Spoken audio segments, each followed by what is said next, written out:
নবী সাল্লাল্লাহু আলাইহি সাল্লাম ফজরের নামাজ পড়াইছে, পড়ানোর পর সাহাবাদের দিকে ফিরে বসছে। আমাদের এই মসজিদে বসে কিনা?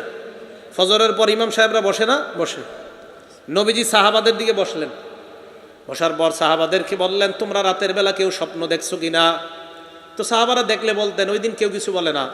নবীজি বললেন, রাইতুল লাইলাতা রাজুলাইনি আতায়ান, রাতের বেলা দুই ব্যক্তি দেখলাম আমার কাছে আসছে, আসার পর ফাবতাসানি, আমাকে জাগ্রত করছে।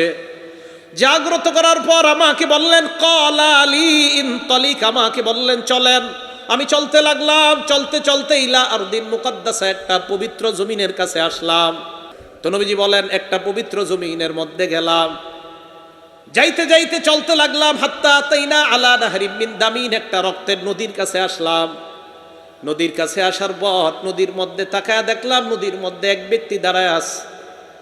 আরেক ব্যক্তিকে দেখলাম নদীর কিনারায়, যাকে আমি নদীর কিনারায় দেখলাম, বাইনা ইয়াদাইহি হিজারা, তার আশেপাশে পাথর আর পাথর দেখলাম।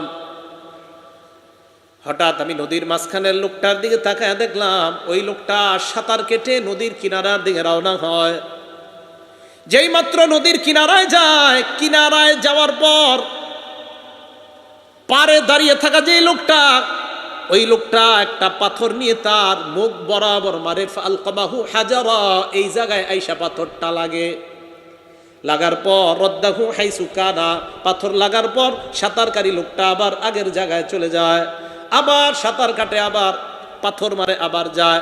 হাদিসে আল্লাহ নবী বলেন, কুল্লামা যা আলিয়া খুরুজা, যতবার বের হতে চায়, রমাল্লাদি আলা শাত্তিন নাহরি হাজারন, ওই ব্যক্তি একটা পাথর নিয়ে তার মুখের মধ্যে মারে আর বারবার নদীর মাঝখানে যায়।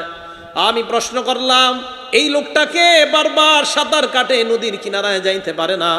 আল্লাহ নবীকে ওই দুই ফেরেশতা জবাব দেয়, আকিলুর রিবা ইয়া রাসূলুল্লাহ, এরা হলো সুদখোর, কিয়ামত পর্যন্ত সাঁতার কাটবে, কিয়ামতের আগে নদীর কিনারায় উঠতে পারবে না।